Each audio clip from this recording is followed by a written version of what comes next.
Not only did Lyft violate my human rights, they also committed fraud and were complicit in fraud. Because after the driver refused me service due to my service dog, he then sat there and waited for the booking to time out, claimed I never showed up, and then yours truly was charged a cancellation fee. And although I am not a lawyer, I'm just a humble disabled person with reading and critical thinking skills, as well as the internet.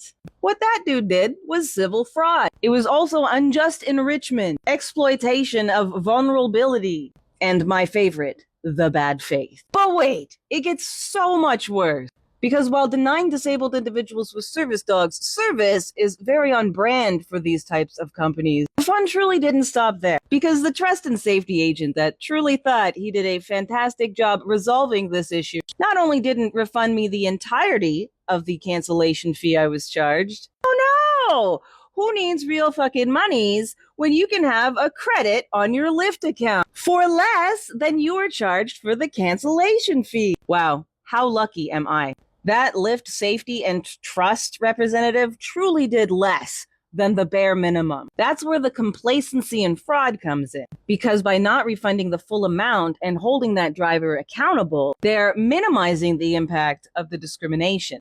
These companies think they can get away with this shit because a lot of disabled individuals are misled into thinking it's not worth it to stand up for their rights and take this to a human rights tribunal. This lady thought it was worth taking to the tribunal, and this they them thinks it's worth it too. Even if it's a small fee, it doesn't fucking matter. We need to look at the broader harm caused by these actions and also the harm to our community. You know when abusers do the little abuses, the little covert under the rug abuses, so that whenever they do the big abuses, they're not perceived to be as serious? Or perhaps the individual is broken down so much from all these little things that they just can't cope with the large things? Yeah, it's like that. That's what this is. Cases like this aren't just about recovering fees. It's about harm caused, like pain and suffering and loss of dignity. These actions add to the dehumanization of disabled individuals and only worsen the pervasiveness of ableism in our society.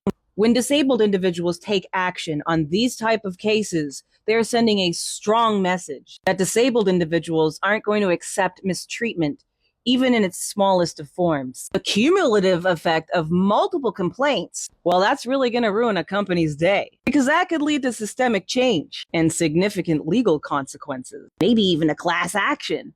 So share this and let disabled individuals know that they can and should stand up for their rights. This type of action doesn't just protect individual rights. It raises the stakes for businesses that might otherwise dismiss accessibility as a minor issue. By demanding accountability, disabled individuals highlight the importance of dignity and respect. So document the fuck out of everything. You know when your rights are being violated. File that human rights tribunal application. And if you can't do it yourself, get a friend or family member to help you. Hey, friends or family members, help your disabled pal. Don't be ableist dicks. Are you an ally or are you a poser? Anyway, I have completed and will be submitting my application to the Human Rights Tribunal of Ontario today. If you have any questions, drop them in the comments section. I will do my best to answer them, but please keep in mind that I am not a lawyer and this is not legal advice. I am just here to empower and support my community with my experiences and the knowledge that I have gained by not taking shit anymore. No one is going to stand up for your rights as ferociously as you are, and you'll never fucking regret standing up for yourself, even if it's difficult at the time. Big love.